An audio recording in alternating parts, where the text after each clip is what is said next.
Straight Talk Modi's playbook for Quad shaming Pakistan, countering China, and dismissing Trump. India's approach at Quad reveals a multi-pronged strategy focused on three reinforcing fronts. For decades, India has labored against the hyphenation that yoked it to Pakistan in the minds of Western policymakers.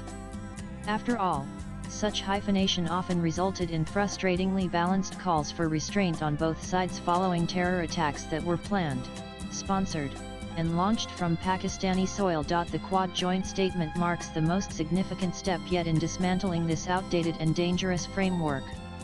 In what should be considered a landmark diplomatic outcome for New Delhi, the statement unequivocally condemns all acts of terrorism including cross-border terrorism. This specific phrase has long been a cornerstone of Indian diplomatic lexicon.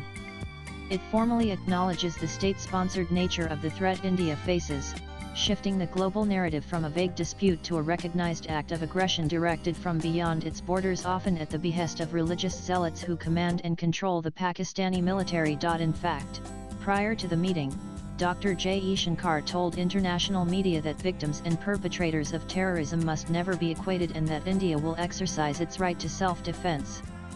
This is significant, given that U.S. Secretary of State and Trump's National Security Advisor, Marco Rubio, was standing right behind the Indian Foreign Minister when these remarks were made.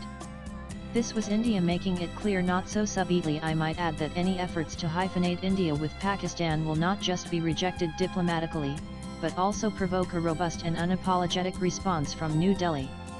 In other words, India has drawn a red line. There should be no equivalence between a nation battling cross-border terrorism and the one perpetuating it. Effectively, India articulated a policy of proactive defense that is now implicitly understood by its most powerful partners. While successfully confronting its immediate threats, India has not lost sight of the larger strategic picture.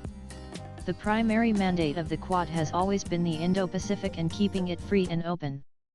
This is a euphemism for creating a stable and lawful order in the face of China's increasing assertiveness. The statement voices strong opposition to any unilateral actions that seek to change the status quo by force or coercion, and details serious concern about the situation in the East China Sea and South China Sea. It has condemned China's dangerous and provocative actions, including the use of maritime militia vessels and interference with offshore resource development. For India, this is a strategic imperative.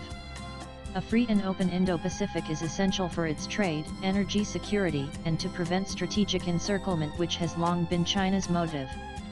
By anchoring the Quad's position in international law, specifically UNCLOS, India and its partners are building a framework of legitimacy to challenge Beijing's might is right approach.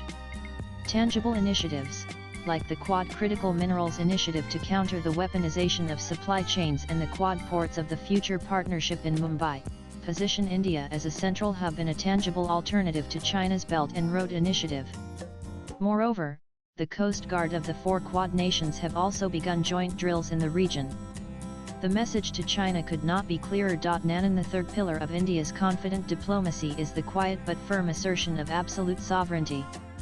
On issues like Kashmir, where figures like Donald Trump have been seen making unsolicited offers of mediation, India's policy remains consistent and non-negotiable. It is an internal matter, period. India recognizes that Trump's periodic offers are driven less by a nuanced understanding of the subcontinent's geopolitics and more by domestic political compulsions. In an increasingly volatile world where American influence has struggled to defuse raging conflicts, whether it be the brutal war in Ukraine or the intractable hostilities in West Asia, the US president is perennially in search of a diplomatic win. The idea of brokering a peace deal over Kashmir, however illusory, appeals to his desire to be seen as a master dealmaker and global peacemaker. India's calm and consistent dismissal of such overtures is a sign of its diplomatic maturity. It refuses to allow its sovereign matters to become a political football in another country's domestic arena. Swipe left for next video. By securing a single document that addresses Chinese maritime aggression and Pakistan-sponsored terrorism with equal and specific gravity, India is successfully framing its distinct security challenges for a global audience. It makes the case that a rules-based order is threatened as much by a terrorist crossing a border in Kashmir as it is by a militia vessel ramming a fishing boat in the South China Sea. As India prepares to host the next Quad Leaders Summit, its role is clearly evolving from a balancing power to a leading one. The playbook on display is one of pragmatic, interest-driven alignment. It leverages the Quad framework not only to address the long-term strategic challenge in the Indo-Pacific but also to gain substantive, unambiguous support for its most immediate and persistent security threats. This reflects an India that is finally, and effectively, speaking the language of power and interest on the global stage, and making sure that the world listens. Latest blogs.